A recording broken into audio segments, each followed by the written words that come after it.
আর যে নিষিদ্ধ সংগঠন আওয়ামী লীগের যে ঢাকা লকডাউন, সেই ঢাকা লকডাউনের কোনো প্রভাব আসলে ঢাকাতে পড়ছে না।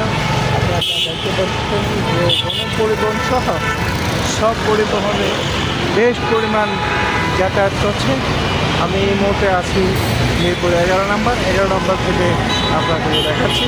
আপনারা দেখতে পাচ্ছেন যে নিষিদ্ধ সংগঠনের যে কর্মসূচি এবং যে ঢাকা লকডাউন আসলে এর কোনো প্রভাবই পড়ছে না। আপনারা দেখতেই পাচ্ছেন যে ব্যাপকভাবে গণপরিবহন চলছে, সেই সাথে প্রাইভেট কার, মিনি কার এবং সিএনজি সহ সমগ্র সব কিছু চলছে। আসলে তার এই যে লকডাউন, এই লকডাউনের কোনো প্রভাবই এই ঢাকাতে দেখা যাচ্ছে না, চোখে পড়ার মতন নয়। আপনারা তা দেখতেই পাচ্ছেন।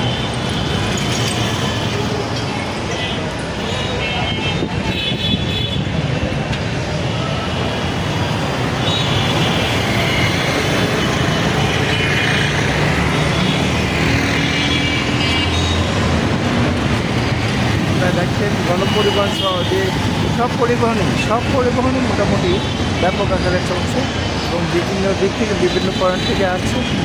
যে ওই ধরনের কোনো মানুষের ভিতরে কোনো ভয় আতঙ্ক বিরাজ করছে না। আসলে এই ধরনের কোনো কিছুই নেই। ঢাকায় যে লকডাউন দিয়েছে, সেই লকডাউনের আসলে নামের লকডাউন, কিন্তু কামের কোনো কিছুই নেই।